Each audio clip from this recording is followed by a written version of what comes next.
thanks for being here today, man. Okay, man. Absolutely. I appreciate Brian. it very much. Thanks for coming bet, man. over Of course. and taking the time out of your busy day. I know you're a busy guy. So one of the things that I hear more than anything is people's fear. One of their top 5 fears is public speaking.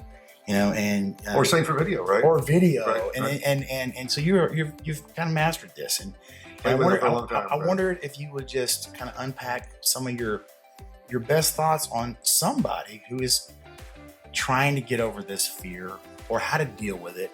26 of my books are on presentations, and I just love the whole subject of presentations.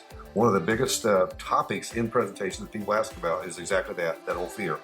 So of all the study, everything that I've sliced and diced over the years, it really comes down to 2 things. Number 1 is taking the fear of the unknown and making it known. How am I going to look? What am I going to say? Am I going to mess up? So every way that you can take the unknown to the known.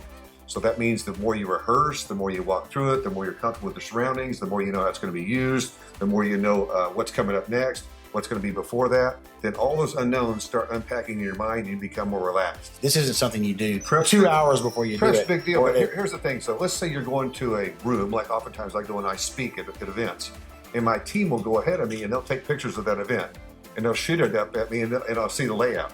So now when I'm going downstairs, before I even get in that room, I know what the room looks like and what the stage looks like. First thing I do is I go walk up on the stage. I walk up the stage, down the stage, on the stairs, I go sit in people's chairs, and I own the room. I look all the way around the room. And I just do that naturally because I want to take every unknown to the known. Where are you going to sit? What's coming after me? Can I use a handout? What kind of handout do I have? Do I have my handouts ready? Every unknown you can take to the known, the better off you are. This actually helped me. Was one of the things that I learned about presenting and trying to be a better presenter to an audience is the audience inherently wants you to win.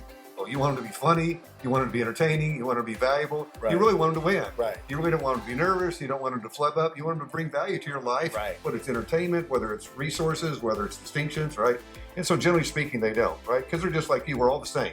And here's the second point. Of all the things I say, the second point is this, is so many people want to be perfect. And what trumps perfect is realism. So if you can get in your mind that well, I'm going to speak to the camera, I'm going to speak to the audience, or 12 people, 200 people, 2,000 people, I'm just going to be real. And people go, wow, that person's real, right? So whatever it is that you're talking about, just be real. And guess what? If you mess up a little bit, people really don't care. They don't really go home and go, you know what? I was watching Brian and Tony, and He flubbed this. That's 2 seconds, 67 seconds into it. Yeah. I think, Brian, he flubbed that word just for I'm a not second. going to listen to anything Right. anymore. And so I think a lot of people that might be listening to this right now, if you take the 2 things away, number 1, unknowns to the known, and number 2 is be real. Perfection is not what trumps. Realness is. Realness trumps perfection. Being real. What do you think? Pretty awesome. Too good. Too good. Two good ones. Two Yep. good ones.